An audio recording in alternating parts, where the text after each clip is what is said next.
Yes, I'd like to begin with the statement derived from the Pentagon um, regarding the Reuters article. The Department of Defense, and this refers to the U.S. Department of Defense, conducts a wide range of operations, including operations of information environment, OIE, to counter adversary malign influence, DOD activities, including OIE, conducted outside areas of armed conflict. They are coordinated and deconflicted with other departments and agencies as appropriate. This process is deliberate, methodical, comprehensive, and several state and non-state actors use social media platforms and other media to spread disinformation and conduct malign influence campaigns against the U.S.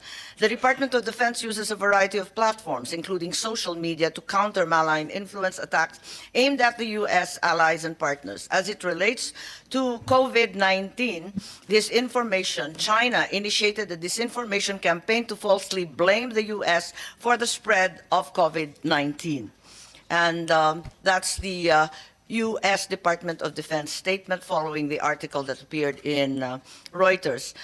There is also a statement that was made public, and we are in receipt of as well, from the Chinese embassy in the Philippines, regarding the U.S. military's secret psychological warfare of discrediting Chinese vaccines. And I would just like to quickly summarize the rather lengthy statement from China's embassy here in Manila. As a responsible major country, China provided global public goods such as vaccines to other countries during the COVID-19 pandemic. We were the first to provide COVID response supplies and vaccines to the Philippines. China and the Philippines have been mutually supportive and cooperative against the onslaught of the disease, making important contributions to the world's final victory over the pandemic. However, such cooperation was not as smooth as it was supposed to be. Obstruction and sabotage from a third country and certain forces happened all along. And this goes on to say that a plot doomed to failure as it went against the interest of both the Chinese and the Filipino people. More and more behind-the-scenes stories were being told by insiders following the end of the pandemic. And the above report, meaning the Reuters report, is one of the latest that connects the dots and tells a true story to the world.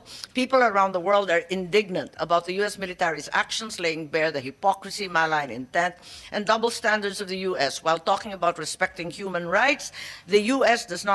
does the opposite regarding the fundamental human rights of life and death of Filipino people, thus exploiting the vulnerability of the Filipino people for its ulterior geopolitical motives.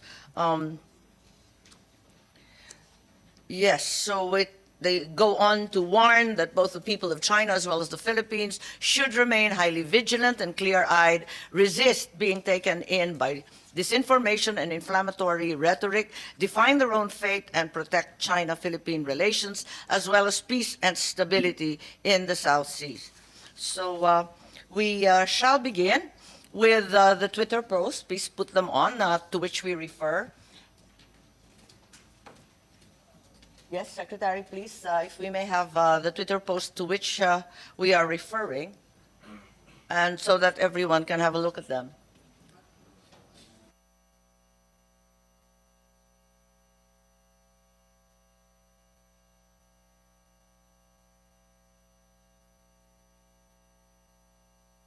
Okay, I think most people can see it's a little bit far. Pwedeng lakihan. Yes, Dr. Daniel Lucy. Yes, Dr. Lucy, I see you. Yes, there. Senator. Yes, thank you very much, Dr. Lucy. We start off with you, since you were one of the persons interviewed by the Reuters team, and you were a former military physician who assisted in the response to the 2001 anthrax attacks, as well as being an infectious disease specialist at Dartmouth's Geisel School of Medicine. So thank you very much for joining us. How were you interviewed by Reuters? Did they reach out to you personally, or was it through email or by phone? They reached out to me. Honestly, I don't remember if there was a phone call or not, but yes, they reached out to me and asked me what I thought. I would just like to add, Senator, that I served in the U.S. Air Force only from 1988 to 1992 for 4 years. So the reference to my work during 2001 anthrax attacks in the US, I was a civilian physician, infectious disease physician at that time. I just wanted to clarify that I served 4 years on active duty from 1988 to 1992. Yes, thank you for the clarification, Doctor. What were the questions asked by the Reuters team? Were you made aware that the interview was for an expose regarding clandestine information operations? Well, I think that the Reuters interviewer was quite straightforward and factual, so I don't feel that there was any deception. He explained to me what the story was going to say and asked me if I had any reaction. And so, you know, I gave the statement that you find in the Reuters story from June 14th, because as an infectious disease physician, someone who's been involved with many epidemics, starting in 1982 and with the AIDS epidemic in the US, but going to China for SARS in 2003, for example. And actually, I went to China in February of 2020, but I was trying to get to Wuhan to help work in the hospitals in Wuhan. But I was not able to get there. I only got as far as Shanghai because Wuhan was already shut down, I think, as everyone knows, on January 23rd. Thank you. Yes, so you said that they were fairly straightforward, and you were thereafter quoted by Reuters as saying, the effort to stoke fear about Chinese inoculations risked undermining overall public trust in government health initiatives. Can you explain your statement briefly? I think my statement was more to the effect of that I did not think that what was being reported, if accurate, that it was defensible. I really didn't think that it was something that you know the U.S. government should have been doing. The Chinese Sinovac vaccine, I think, as everyone knows, did have safety and efficacy data published in peer-reviewed journals. And it was one of multiple vaccines that was approved for use by the World Health Organization. So I really didn't think that it was ethically, it was defensible if accurate, to have a disinformation program about this vaccine, which was made available obviously to the Philippines and to other countries as well by China. Yes, thank you, Doctor. Indeed, Sinovac was the first vaccine made available during the pandemic here in the Philippines. Do these types of disinformation and misinformation campaigns cause what is called vaccine hesitancy for those who are affected thereby? Well, I can't speak directly for anyone, obviously, in the Philippines or in Central Asia or anywhere else in the world.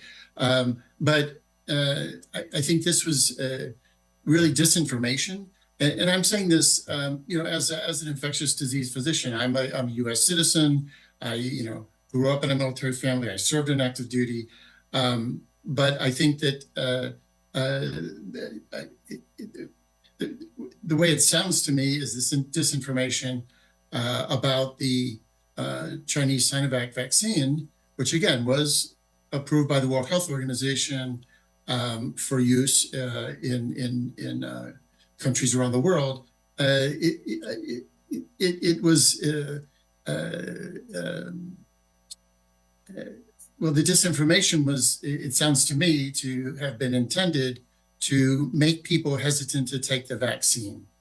Yes, that certainly had that effect here in the Philippines. And until today, we're struggling with vaccine hesitancy for many other vaccines.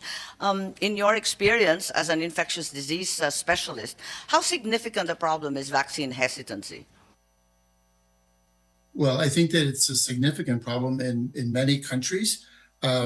I can really only speak, to my own country, and certainly there was some vaccine hesitancy before COVID and before any COVID vaccines, but I think that it's probably been increased or amplified because of the controversies about COVID vaccines. And I'm speaking only for my own country, from my own experience in my own country. But clearly, before COVID, there was vaccine hesitancy or even certain people in certain countries, and again, I'm talking about the United States, but certainly also some countries in Europe that I'm well aware of before COVID, where there were individuals who did not want to take certain vaccines, or in some cases, any vaccines at all. So vaccine hesitancy is a significant problem, but it began before COVID. And at least in my country, in the USA, I think that vaccine hesitancy has increased, and not only for COVID, increased during COVID, and not only for COVID vaccines, but in some instances for other vaccines as well. Yes, Dr. Lucy, that's certainly been our experience in the Philippines as well, sadly. Thank you very much for your participation and your reiteration that if indeed the report cited is accurate, it is not defensible in any way and would be ethically wrong. Thank you, Dr. Lucy. Thank you, Senator. Thank you very much. I also would like to have had the participation of Facebook and X, formerly Twitter, in order to discuss the alleged takedown of several hundred posts clearly identified as part of the U.S. military operation. However, there doesn't seem to be any representative present. Committee Secretary, is that correct? Yes, we invited both Meta as well as X. May I know if we've heard from them at all? We invited them, Senator Marcos, we invited them, Your Honor. Yes, I understand we invited But them. they Have they responded in any way? They responded. I was able to talk to the General Counsel. She was on maternity leave. She is on maternity leave, and she told me to send an email to another person, but at the same time it bounced back, right? The email bounced back. Okay, so we don't seem to have any reply from both Facebook and X. However, we have a reiteration from the lawyer of Reuters, a certain Christopher G. Lee, who says that as described in the news report, the U.S. military's influence program was global in nature, targeting countries across Central Asia, Middle East, and Southeast Asia. In relation to the Philippines, the U.S. military in 2020 and 2021 operated the clandestine propaganda campaign using phony internet accounts meant to impersonate Filipinos. In connection with that reporting, our newsroom independently identified at least 300 accounts on X, formerly Twitter, that matched descriptions shared by former military officials familiar with the Philippine operation. Almost all were created in the summer of 2020, and after Reuters brought this cluster of accounts to the attention of X in the course of our reporting, X determined that the accounts were inauthentic and suspended them in 2023. Posts by the accounts decry the quality, efficacy, and safety of Chinese face masks, COVID-19 test kits, as well as their vaccines. I think that is all we have with regard to that in the absence of both Meta and X. However, I think the article speaks for itself, wherein it indeed states that the patterns and the activities clearly indicate the participation of the U.S. military as well as the IP addresses. Now we turn to the Philippine government agencies, particularly those involved in the vaccination and cybersecurity program. Were you aware in the late 2020 period to the first half of 2021 that there were hundreds, if not thousands, of social media accounts intended to malign or discredit not only Sinovac, but Chinese face masks and other equipment? Is anyone aware of such social media accounts? Was there any activity reported to you in DOH? Perhaps Mr. Dizon now, who was also involved at least later on. May nabalitaan ba kayo na may ganitong pangyayari? Na may nagsasabi kahit unang-una yung Sinovac ay hindi maaasahan at pati yung mga face mask, pati yung mga ginagamit na PPE at ibang equipment ay hindi maaasahan. Yes, Yusek po? Yes, good morning po, Madam Chair. Yes po, we have been monitoring this kind of social media issues where there was this kind of issues raised by the people or population, and we tried to address this by doing some form of directed town halls and assemblies so that we can better inform our citizens. So, Yusek, you were actually aware that there were posts, tweets, other misinformation over social media and other media here in the Philippines. Is that correct? Yes, Madam Chair. And the DOH action was to make people aware through different town halls and other media as well. Is that correct? Yes, Madam Chair. Did you not find these alarming, these tweets and posts? And beyond the town halls, was there any other action taken to stop these accounts and posts that were clearly undermining the effort of DOH at the time? Yes, Madam Chair. We usually get this kind of issues not just for COVID, but even before the COVID pandemic started, because we had already these kind of issues regarding vaccines since 2016. So we tried addressing this. By 2016, are you referring to Denvaxia po? Yes, Madam Chair. So mula pa nung Denvaxia, nagkakaroon na kayo ng problemang ganito, kaya medyo pamilyar na kayo. Yes, Madam Chair. At ang panlaban ninyo, naglalabas kayo ng impormasyon na tama. Yes, Madam Chair. Did you find it alarming? During that time, Madam Chair, yes, because we were trying to have all our population vaccinated. So we really needed to intensify our efforts. So we also had some communication with the Facebook or Meta so that they will take down these different posts, because we do social listening 24/7 so that Did we they? can monitor. Yes, some of the posts were taken Some down. of the posts were actually taken down. We recognize the arrival of Senator Padilla. As I recall, the frustration of then President Duterte was such that he threatened to arrest people who wouldn't get vaccinated because we had such meager numbers. Tama po ba yun? Ganun kahirap magpa-vaccinate, magpa-bakuna nung panahon na yun? Madam Chair, I would just like to also clarify. No, although yes, there was this hesitancy during that time, but the hesitancy rate declined throughout the months that we were vaccinating. It started off that there was this high hesitancy rate, but came January of 2022, the hesitancy went down to just 8% among the population. Tama, tama. I recall that development, and DOH was very successful in convincing people, but that is a 6-month lag. That's really quite a long lag. So they did stop the accounts, or at least take down some of the few that you identified. And do you still see this sort of thing happening? I understand that with pertussis and whooping cough, it derives from hesitancy from the moms from the usual DPT and other vaccines. Well, Madam Chair, for now, currently, we are doing currently longitudinal study to determine the hesitancy of Filipinos in terms of our vaccination. And based on our study, during the second quarter of 2023 and the fourth quarter of 2023, we now have around from 88% to 91% vaccine belief, or the confidence in vaccines are back.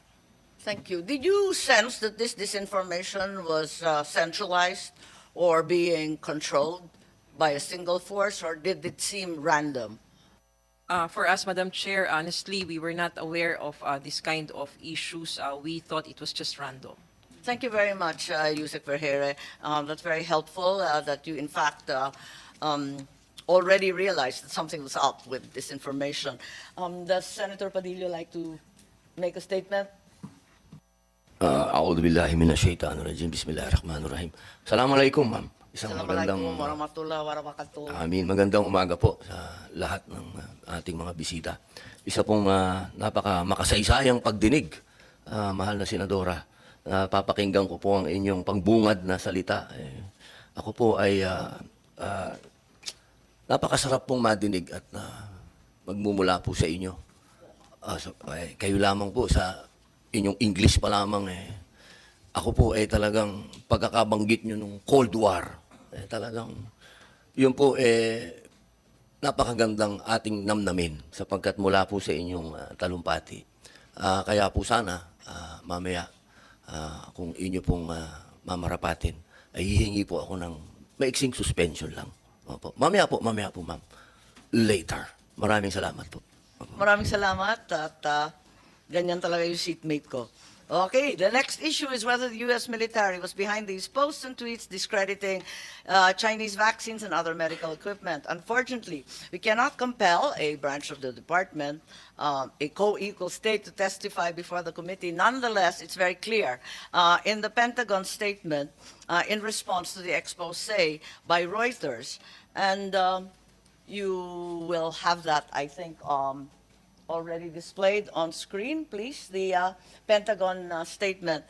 And I think the DFA personnel who are here present will stand by me that, in fact, persons well versed in interpreting statements of other states, such as the DFA, all here, as well as the government lawyers who are always responding to similar news.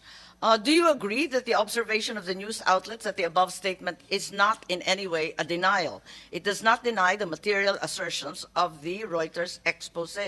In fact, there are those who would say that this is tantamount to an admission from the U.S. Department of Defense.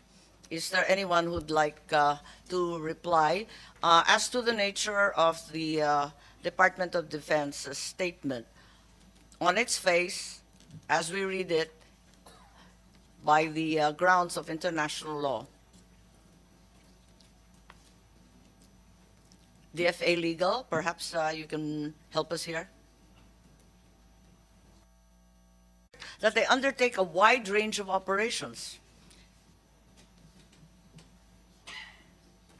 Is that correct?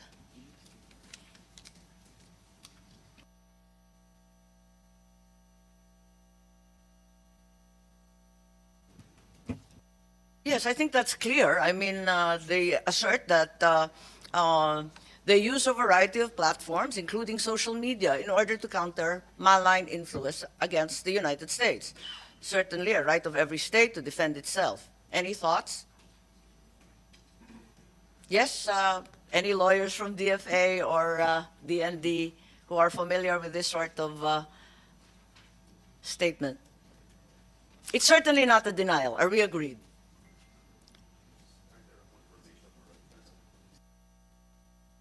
It's neither a confirmation, Madam Chair, nor a denial.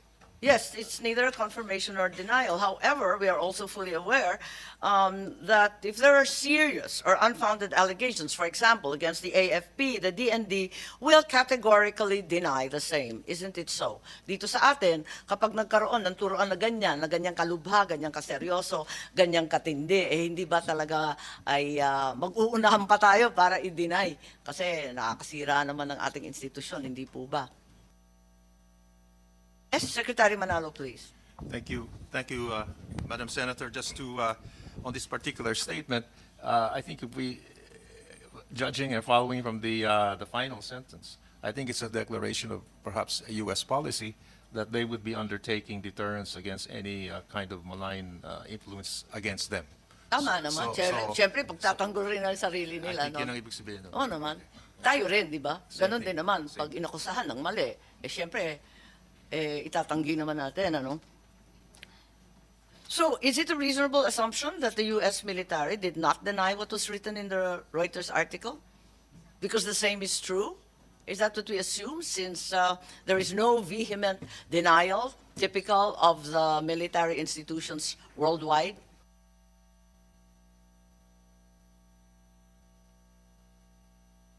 Yes, Secretary Manalo, please. Thank you, Madam Chair. I can only repeat what Secretary Teodoro said. I think it's neither a denial or an assertion of Secretary Teodoro, you'd like to speak for yourself? No, if it's neither a confirmation nor a denial, then the burden of proof is on the asserter to prove something. So that means to say that the US DOD will neither confirm nor deny. Somebody has evidence, come out and prove it. I think that's the import of the statement. Yes, that's correct. Neither a confirmation or a denial. But why would you not deny something if it was not true? I think, ma'am, Surely that's, jump into the fray and knock them dead. I really can't speak for them. I think that's long-term policy that they neither confirm nor deny several things. I've read in the very recent past very vehement denials from the U.S. DND. They are certainly not hesitant about lambasting people who accuse them of what they believe are wrongful and inaccurate things. As I said, ma'am, I can't really speak for them, Your Honor. That's right. Neither can we, although of course some news outlets view the Pentagon statement not just merely a lack of denial, but an actual admission of the veracity of the Reuters, as it is the habit indeed of military institutions to deny immediately wrongful accusations. In our legal procedure, is it not that an assertion not denied is therefore deemed admitted? It depends. If the assertion calls for a denial, the characterization that This certainly calls for a denial because Ma'am, it has very, very serious ethical ramifications already mentioned by Dr. Lucy. well, on probably they can invoke matters of national security on that matter, but it's in a legal proceeding that when an assertion calls for a denial, then it can be laid down in evidence that the non-denial, if the nature of the question would call in the normal course of things, if I remember my evidence right, and it is not denied, then it can be submitted in evidence that such was an implied admission Yes, in a legal proceeding. I understand that a legal proceeding would be required, but it is, of course, even in a legal proceeding, even under the rules of Philippine evidence, clear that an assertion that is not denied will have to be deemed admitted. Certainly one such so important as this one. Any instinct from the AFP and the DND? Why was the U.S. DND so cagey with neither an admission nor a denial? Wouldn't you deny it immediately when someone accuses you of such an evil, wicked, dangerous, unethical campaign? Nakangiti kayo, kaya sasabihin ko na umuo na kayo. O Yeah, siya. ma'am. In ours, because we belong to a different set of rules, we will deny, naturally, any Yes. assertion that will affect the integrity of the institution, any false assertion, any malpropaganda, malign influence, we'll immediately deny it. But that's us. Perhaps all military institutions will be more or less similar. In any Ma'am, case, Philippine soldiers do not lie. there we go. Look, ma'am, there. And all their wives will come forward to prove it. Yes, ma'am, I can assure Thank you you. about that, Thank you. Madam Chair. Okay, so we next call upon Professor Jonathan Ong, who's very kindly online, who authored the article, The Contagion of Stigmatization, Racism and Discrimination in the Infodemic Moment. During the pandemic, were you able to see these controversial tweets and posts in social media, which malign Chinese-made vaccines and protective equipment? Can you describe the posts and tweets that you mentioned? Dr. Ong, I see you. Hi, Madam Chair. Thank you for having me. Yes, this was a subject of a joint paper that myself and Dr. Gideon Lasco had authored for several portals, including the LSE blog. So these posts, we could only assume were misinformation. So ang assumption po namin ay ito ay mga sabi-sabi lang or haka-haka lang ng mga tao online. We did not know that some of these posts were actually intentionally misleading. And I think that's what is so alarming about the Reuters investigation. They gave very specific examples of the posts and memes that contained hashtags that were directly aligned and directed by the US military. And ang strategy po dito ay to prey on existing anti-China sentiments. So preying on stereotypes that people might have about certain goods or items that are defective. So ito po ay ginagamit and wini-weaponize to stoke ang public's existing fears and anxieties at a time of incredible tragedy, and people were very afraid. So ito po ginamit, and that's what the Reuters investigation was asserting.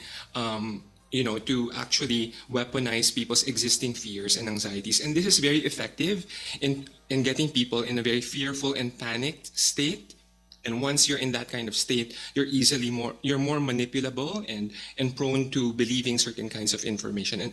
And that is why this needs further probing and investigation. And I think the Reuters report was very shocking, not only in giving very specific examples of these posts, but also telling us na nagkaroon ng conflict behind the scenes within the US military and the State Department between people who were justifying the campaign and people who were actually against the use of the campaign. And that's what we need to further investigate.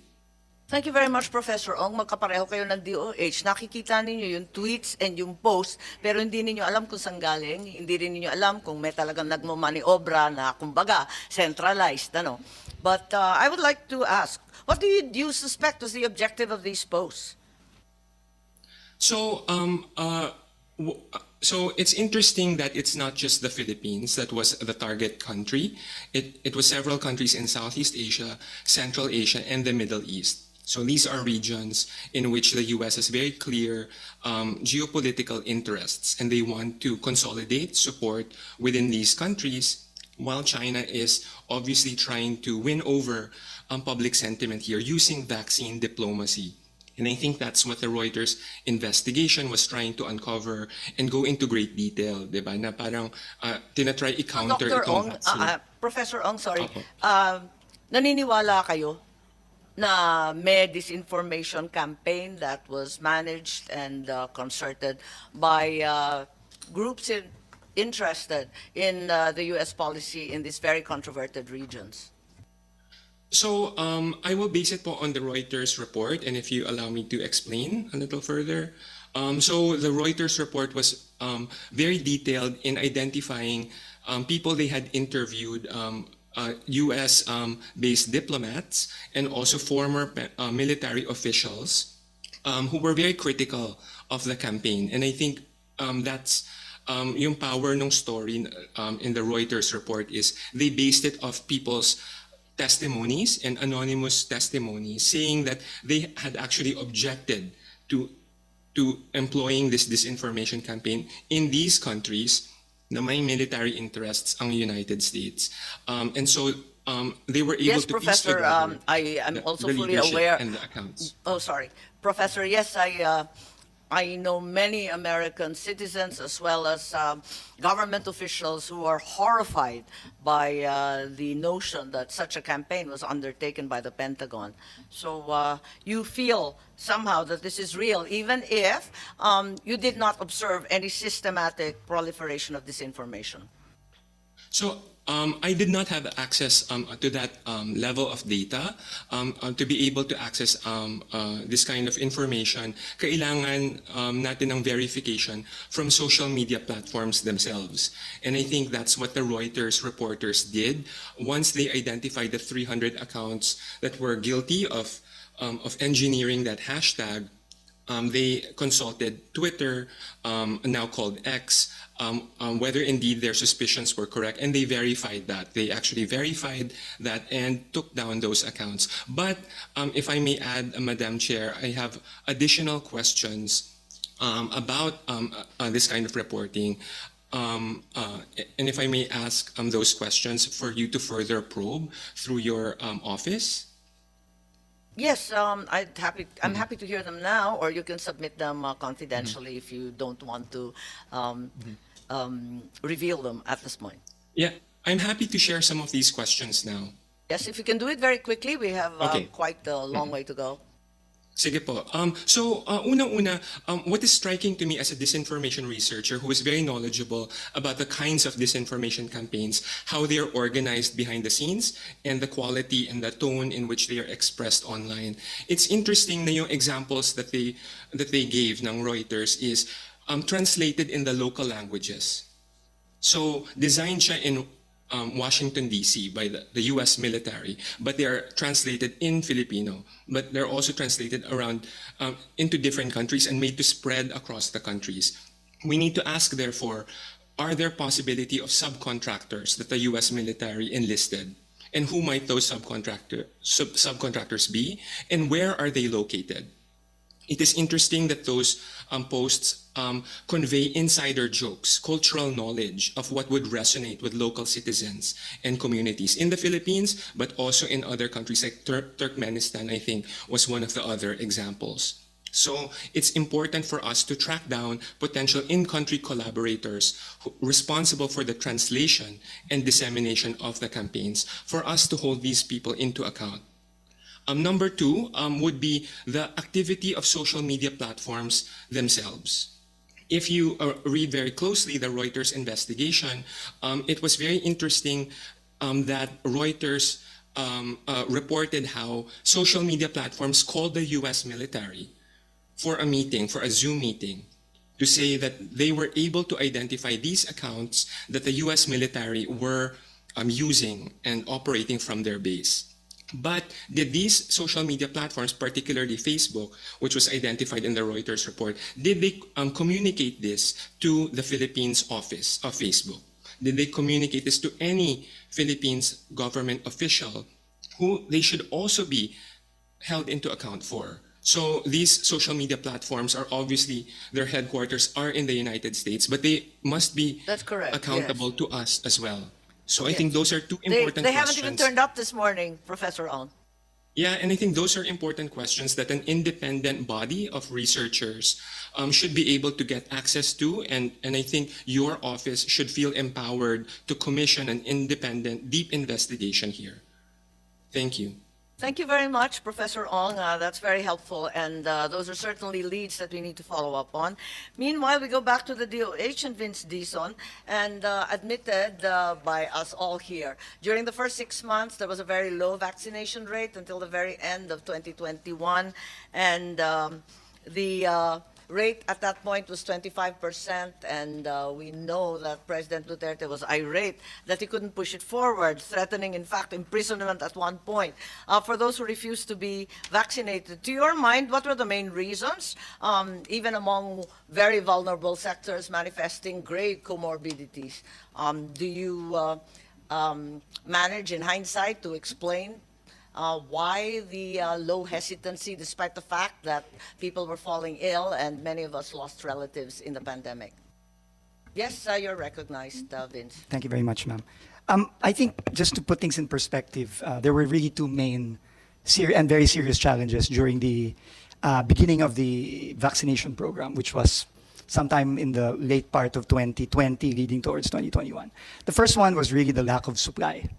It was very difficult to get supply of any vaccine. No, Yes, so part of it was a supply issue. it was a supply Yes, issue. yes, But we're all aware of that. Yeah. coupled with that was really what Yusek Rosette mentioned, which was really a very strong hesitancy issue on the part of the public. As the surveys at that time showed, it was as low as 25%, not to begin with, meaning only about 25 to 30% were actually willing to take a COVID vaccine.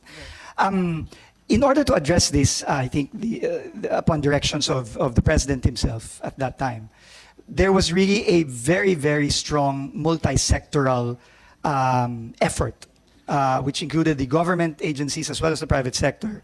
In fact, I recall there was a very strong Yes.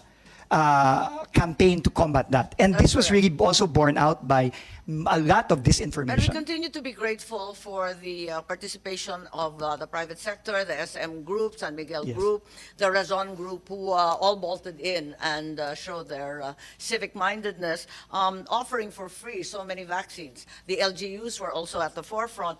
My question is, during that period of great vaccine hesitancy and intermittent supply, during that more or less 6 month plus period, how many probably died or contracted severe COVID? Do you have any data at all?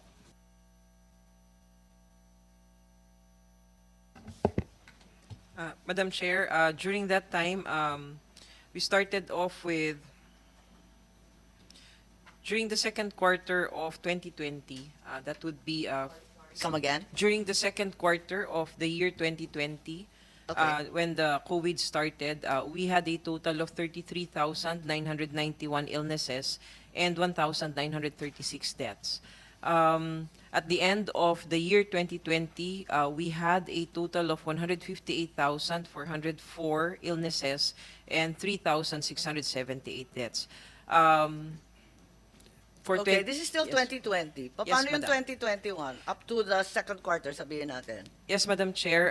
During 2021, second quarter of 2021, we had a total of 646,760 illnesses and 12,689 deaths. So it climbed radically. Yes, Madam Chair. Tapos, nung katapusan ng 2021, kung kailan talagang nagsimula yung marami na nagpapabakuna, ilan ang nagkasakit at ilan ang namatay? During the fourth quarter of 2021, only for the fourth quarter, we Yes. had a total of two, This is not cumulative. not cumulative, Madam Chair. Can we have cumulative? Okay. Perhaps if not today, then you can submit it. Yes, I'd Madam be Chair, we will grateful. provide Sige, that. sa last quarter lang po. Sa last quarter lang po ng 2021, we had a total of 298,452 illnesses and 7,878 deaths. Yung third quarter, para maidagdag na lang natin lahat, yung Yes third po. quarter po. Third quarter of 2021, we had a total of 1,117,896 illnesses. Just wanted to emphasize, Madam Chair, that during this third quarter, we had the Delta variant. Yep. And then the deaths during that time, the third quarter of 2021, was at 21,424. So, these are shocking numbers. The mortality and morbidity rates are terrible. And this is the period that we refer to and that the Reuters article refers to. Yes, Mr. Vince Dizon, you're I just raising your want to hand. just very quickly highlight that very important data point that Yusek Rosette made. I think the 6-month period you're mentioning is really a period between the first quarter of 2020, around February, and towards the third Pero wala quarter, pang 2021, sorry. Kailan ba nag-umpisa yung bakuna? 2021 po, March 1. Kaya nga, so, So- yung first quarter hindi talaga kasali, second quarter lang Opo, pinag-uusapan. but I think the importance of the first quarter is that this was during the time when the outbreak of the Delta variant started in India, if I'm not mistaken, and it would eventually and inevitably lead Parang to yung Delta was much later in the year. hindi pa ano po yan, middle of 2021. Mga Yeah, ganun po. third quarter. Opo, mga ganun po. So I think the critical timeline that you mentioned, it's made even more critical because of the Delta variant. Kasi yun po talaga yung, I think, considered the most deadly. Okay. That's why we needed to really vaccinate as many and as fast during this period. But unfortunately, because of hesitancy and as shown today, the disinformation that came in during that time, So it made it doubly... So you do think the information had its malign effects? Oh, and, definitely, ma'am. truly worked against the Filipino people. The numbers are shocking. We're talking about millions, hundreds of thousands. This is no meager number. This is much worse than the body count and casualties of war. Yes, ma'am. That's why I think the president really at that time really expressed a lot of frustration because he knew that it would lead to illnesses and sadly death. Thank you very much, Mr. Dizon. Yusek, one last question. As a doctor, is this the last question? As a doctor po, is there any valid reason at all why people should be dissuaded from receiving Sinovac shots? I know it's a mere 50+% efficacy, but it's at that time was better than nothing, right? Madam Chair, first, based on studies, Sinovac prevented 51% of symptoms if you are to receive that, but 100% protection from death and from severe disease of COVID-19. And as a doctor, based on the evidence at hand, wherein the Food and Drug Administration of the Philippines has given its emergency use authority based on safety and efficacy, and also the WHO emergency use listing, Sinovac was included, and based on our experts' recommendations, I will not have that kind of issues regarding this vaccine and will not dissuade people to receive the vaccine. Thank you very much, Yusek. So we have that on record that there's really no medical reason to object to Sinovac or even the other Chinese vaccines. Kaya lang, kailan ba dumating yung iba, yung iba't ibang Western vaccines, ika nga?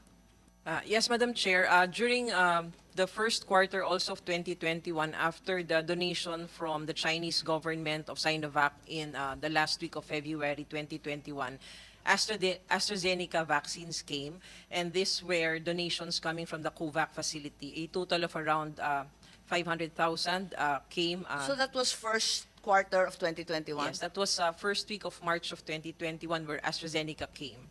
And then the other Western vaccines came around May already, Madam Chair, but only in trickles. Thank you very much, Yusek. Thank you very much, DOH. Punta muna tayo sa DFA. Having heard the doctors as well as the other specialists, can we ask from the DFA once again that if indeed the U.S. military orchestrated an anti-vax misinformation campaign in the Philippines, did they violate local or international law? Does this action contravene the principle of non-intervention in the International Court of Justice? And even, as some scholars and the New Zealand experts say, that this information, which affects public health efforts during a pandemic, is a possible violation of international law with grave consequences. Yes, Secretary Manalo or anyone from the DFA, please. Thank you, Madam Chair. On that particular question, I don't think I can really give an answer on whether it did violate international law. I suppose. Well, if we assume that what was written is in fact accurate, can we say that this violates local or international law, or are we going to say that this is par for the course and accept that this information that causes hundreds of thousands of deaths is acceptable international norm? Well, Madam Chair, I think we would have to really investigate the No, whole just issue. as a matter of law, if this was in fact true, I'm not trying to catch you. If this was in fact true that this information campaign of this magnitude, of this variety was undertaken, wouldn't it violate local and international law? Well, What- Dr. Lucy already said that this was clearly unethical if it were true. Perhaps, Madam Chair, I could pass the floor to our legal advisor because I think this is more of an international legal issue. I have our Assistant Secretary for International Yes, po. Trade. Asek Tejada, is that it? Tejada. Yes, po. Thank you, Madam Chair, for giving me the floor. Locally, it could any disinformation Yes, campaign. can we speak closer to the mic, please? Locally, any international, any campaign to discredit, Oo. especially an information that concerns health issue, is a matter of national security, of course. Therefore, any country could take issue on this. But I'm sorry, national security. We're talking about public health. yes, it is a national security issue. Yes, I understand, but graver than that, of course, it causes Yes. so many, there's widespread death and disease, right? Indeed, Madam Chair. Therefore, any attempt to discredit or to sow disinformation for example, in the Philippines, Sure. Our national authorities are for sure can take issue on that and can take action. What action, what legal recourse would we have in the international arena? You could go either to counter the disinformation as what the health department No, said. but that's not an international arena. What legal recourse does the Philippines have? Has the Philippines have? Anong magagawa natin? Kasi, nangyari na nga to. Opo. Paano natin gagawa ng paraan na hindi na mauulit? Opo. If we are able to identify po kung sino po yung nagkakalat ng maling information, we could go Yes, the but what's diplomatic the way. legal recourse? What are our remedies? Saan tayo pupunta? Well, Madam Chair, Ang hirap naman na sasabihin sa mga pamilya na nawalan ng mga mahal sa buhay, na wala na tayong magawa, iyakan na lang natin. hindi naman po ganun, Madam Chair. Eh, kaya I nga, think ano po ang sinasabi mo? We should vigorously inform the public about any disinformation that is being made Hindi, pero by wala any ba tayong entity. legal recourse dyan? Wala bang mapapataw na kaso ang Pilipinas na hindi naman tama ang ginawa nila? This needs further study, Madam Chair. Of course, using We do have legal remedies, don't we? for sure, Madam Chair, but it is Assuming only that now. this was true. I am not accusing anyone at this juncture, but certainly what we have heard is very substantial and very, very Madam Chair, serious. thank you very much. If we knew what we know now, that this is a campaign, Well, we do know what we know now. this report by the Reuters, that there is actually Kaya nga, anong magagawa? maari po tayong gumawa po ng reply that Hindi, ang this is galing-galing not, natin gumawa ng note verbal. Hindi ba dapat mag-note verbal? Opo. Note verbal is one way. That is the Daan-daan na diplomatic ang route. ginagawa but, ng DFA, di ba? Hindi ba dapat iprotesta to? Opo. Hindi ba dapat mag-statement man lang yung DFA o DND? Hindi ba dapat magsalita ang pamahalaan natin na umalma? Bakit ito ginawa? Bakit biniktima ang libo-libong Pilipino? Madam Chair, Wala if I tayong may, palag eh. If I Ni may, hindi tayo umimik eh, kining-kimi tayo eh. Okay lang na pinatayan napakaraming Pilipino kung sakaling tama ito. Narinig natin ng mga doktor galing sa Amerika, doktor ng DOH, mga sikat tanyag, mga expert sa kanilang larangan. Bakit hindi tayo nakikinig? Madam Chair, I believe that our country has also made representations sa ating mga Wala pa akong bansa. naririnig. Asan po yung And representation? Pahingi ng kopya, please. And we could also go. Yes, is that correct, Secretary Manalo? ASEC Tejada asserts that we have made representation, Madam whatever Chair. that means, in protest to these actions. Napakarami nating note verbal. Hindi ba dapat isulat man lang na hindi tama itong mga pangyayaring to? Well, Madam Chair, the first time the DFA became aware of the situation was when the Reuters article came Oh, out. sabay-sabay naman tayo. Pero mula noon, what has been done? I believe it's June 12, June 14, ano? Nasa 25 na po tayo. Have we taken any action, considered perhaps drafting something, somehow taking the cudgels for all those who died? We have, in fact, when we heard of this article, we immediately thought of seeking information from the United States. Kasi doon na namin nalaman to after we read the article. Have we received any response? Could I ask our Assistant Secretary, American Yes, please. Affairs, because we did want to seek clarification on what exactly was this issue that we read about. Please. Yes, good morning, Madam Chair, and Senator Padilla. Yes, as the Secretary said, Madam Chair, immediately after the Reuters article came out, obviously we couldn't, do any official action yet on the basis of an article. So in response to your question about the note verbal, But but a simple definitely we query- reached out. Yes, we reached out immediately to the U.S. Embassy and to In what form? U.S. authorities through our regular consultations Okay. mechanism. Has there been any The- reply forthcoming? The initial response po was we were referred to the Department of Defense, and so we also got a copy of the statement that you had read into the Yes, record there's a this defense morning. attaché. We all know him. Apo. Anong sagot?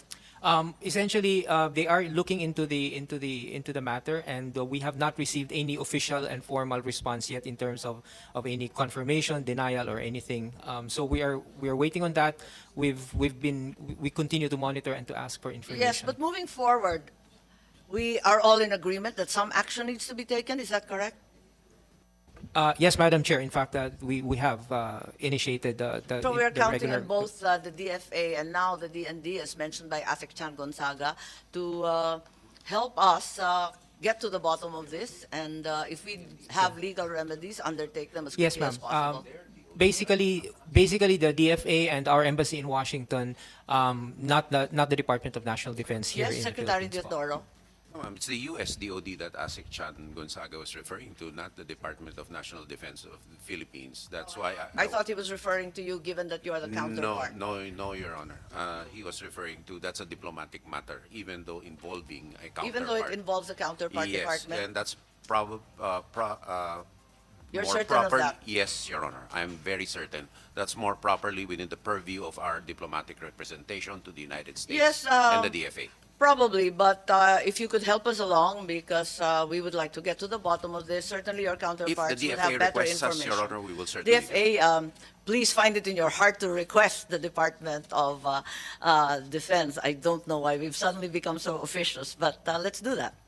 Please. Thank you, Madam Chair. Yes, we will, of course, first wait for the reply from the DOD, the U.S. Department of Defense, and obviously if there's anything in their reply which would prompt us to seek the assistance of our counterparts. Magtulungan naman tayo. Ang dami-daming nagkasakit ng malala, ang dami-daming Pilipino na namatay dahil dito. Hindi natin alam kung direktang ito, pero sa numero na lang makikita natin na talagang nakakasindak ang epekto nito. Kaya't siguro naman, all hands on deck naman tayo nito. Importante naman na matapos itong usaping ito. No? At kung kinakailangan, alamin natin kung may sala talaga at patawan ng karampatan parusa. Eto ngayon, which brings us, since DND got back into the fray, let us move on to a related matter, which was a report last year that the United States finally decided to release vaccines which the Philippines already paid for, only after President Duterte rescinded his decision to abrogate the VFA. So we're back to DND territory. Ambassador Romualdez, I believe you've been waiting, but you're muted. Babes? Yes, ma'am. Thank you very much, Ambassador Romualdez. You were quoted as saying, then President Duterte, we need to give this VFA a chance because it will help us get our vaccines to our people. Does this mean that what ensued was a quid pro quo arrangement between the US and the Philippines? May kaliwaan bang nangyaring ganito? The vaccine, nabayad na natin, would only be delivered if the VFA remained untouched. It's a quote from your interview. No, what I meant there was when what we had paid for was the Moderna, but the United States at that time was prepared to donate several vaccines or a number of vaccines to the Philippines and to other countries as well.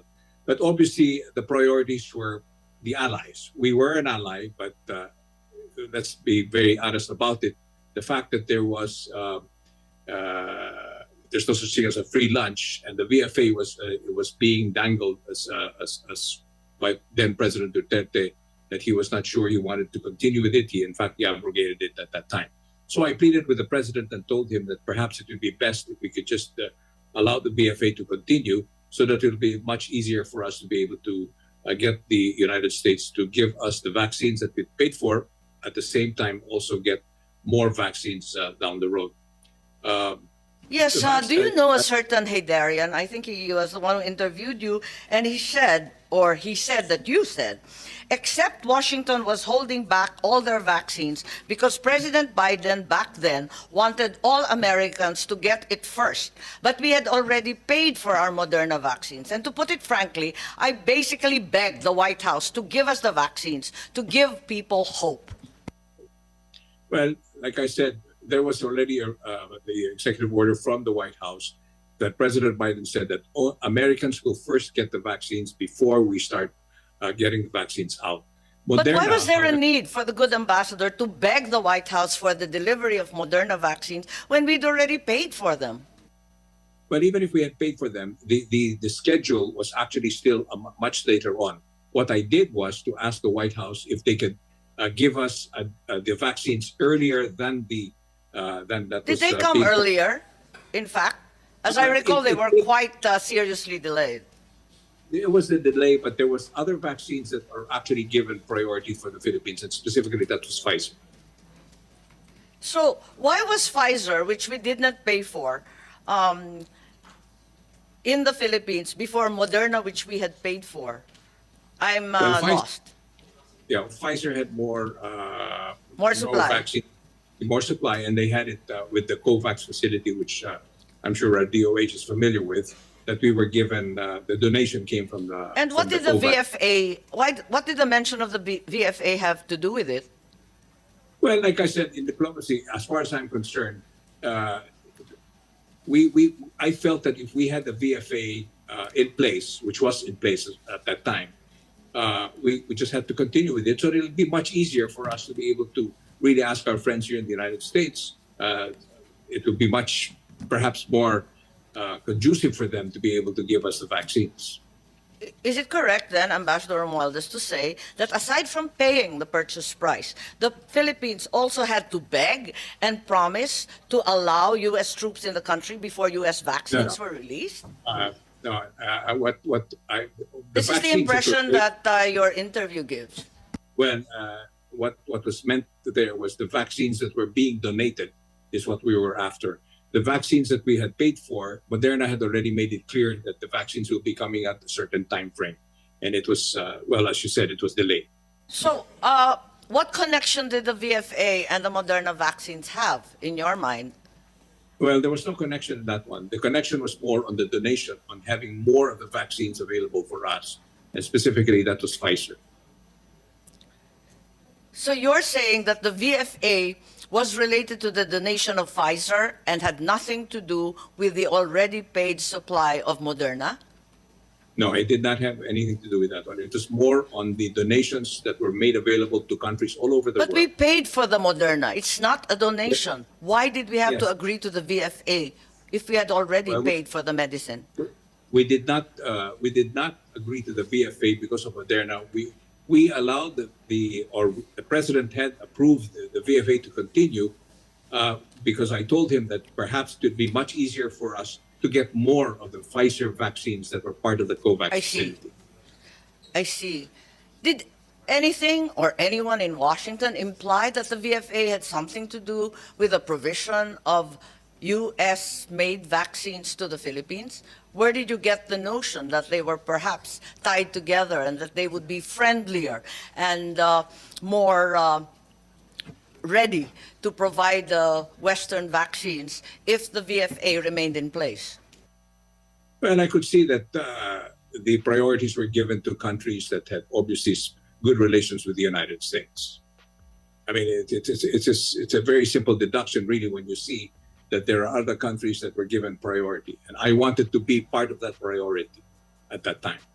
Yes, but you already said that Pfizer, being so widely available and being supplied much more efficiently, was all over the world. Are you saying that all over the world, every country with Pfizer was also required to host U.S. soldiers? No. This was the earlier part when we were asking for the Pfizer, because at that time there was limited numbers, as you specifically said. President Biden said the priority will be first for Americans to receive the vaccines before they start exporting it. However, they also had donations that were being given. The United States government was donating vaccines to the USAID and other facilities, and also to the COVAX facility. And I wanted to be part of that priority. And the priorities involved countries that hosted U.S. forces? Not necessarily. I was just simply using that as a way of telling them that, look, we're going to continue with this. I hope that you'll give us, since we have and since 1951, we've had a mutual defense treaty. We've had the visiting forces agreement, which I'm sure President Duterte will perhaps continue with it. So these are the things that I used as a reason why we should be given priority like other countries close to the United States. So it was just a usual inducement. Is that what you're saying? Well, perhaps. Okay, thank you very much.